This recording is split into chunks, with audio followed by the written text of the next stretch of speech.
সবাই রেডি হয়ে দাদা ঢুকে যান আস্তে আস্তে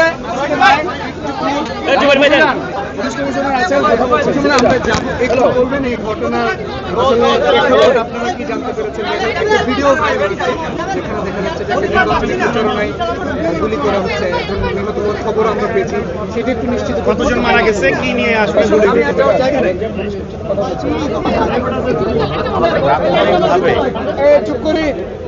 প্রাথমিকভাবে অনুমান করা হচ্ছে যে এই কাজটা কারা করতে পারে সেই ব্যাপারে আমাদের কিছু প্রাথমিক অনুমান আছে।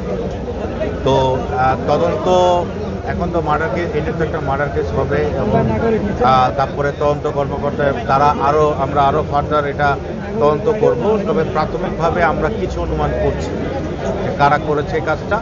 তবে অ্যাজ ফর দ্য মোমেন্ট আমি যেটা বলবো সেটা হচ্ছে যে এরশাদুল্লাহ সাহেব আসলে এদের টার্গেট ছিলেন না।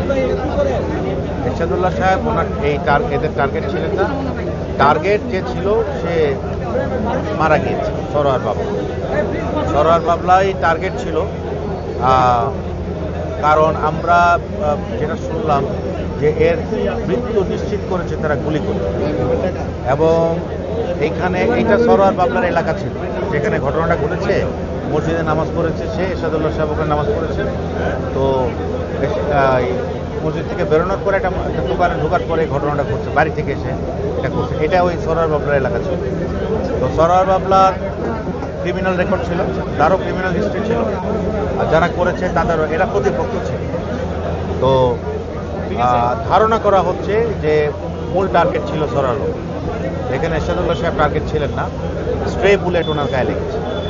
আমরা এর আগে দেখেছি সরোয়ার বাবলাকে বাকুলিয়া একবার হামলা করা হয়েছে, একই ঘটনা একই রূপে পতেঙ্গা একবার ঘটনা হয়েছে, আজকে শেষমেশ তার উপরে হামলা হলো। এই যে সিরিজ অফ ইনসিডেন্ট হচ্ছে, এই বিষয়ে আসলে আপনারা পুলিশ কেন বারবার ব্যর্থ হচ্ছে, কেন তাদেরকে ধরতে পারছে না?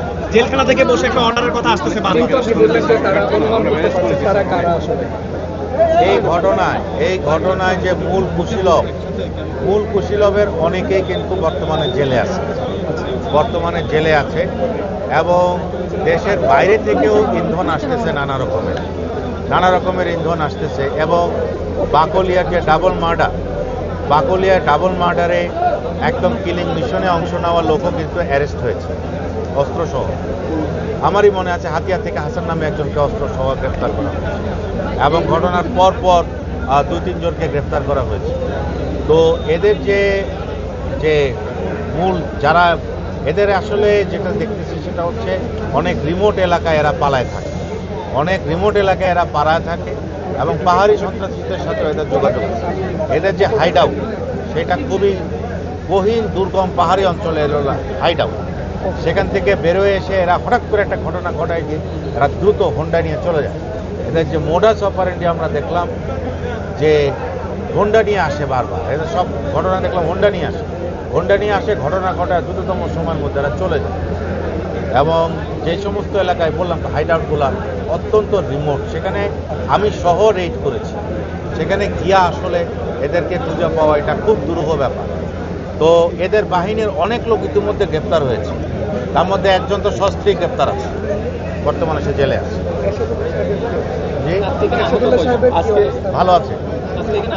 আজকে আপনার এখানে আহত একজন নিহত একজন সরোয়ার বাবলা, আর আহত একজন, আর এরশাদুল্লাহ সাহেব সহ 3 জন।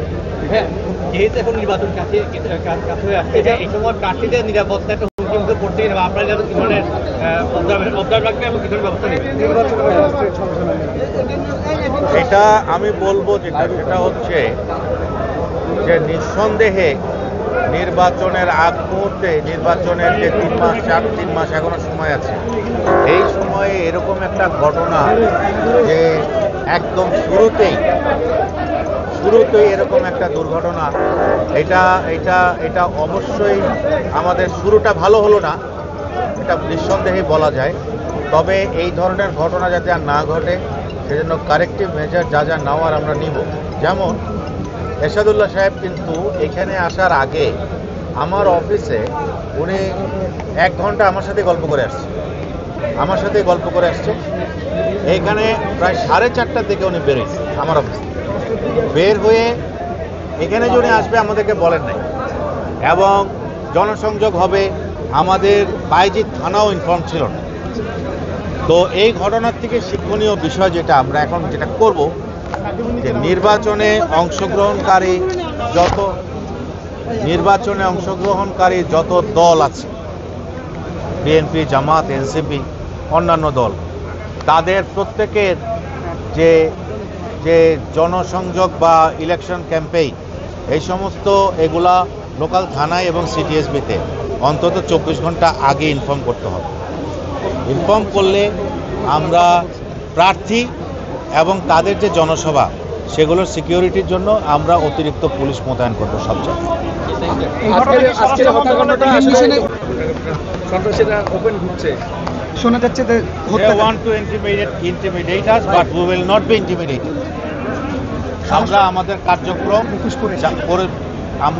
কার্যক্রম আরো ইন্টেন্সিফাই করব এবং এই সন্ত্রাসীদেরকে আমরা অবশ্যই আইনের আওতায় নিয়ে আসব।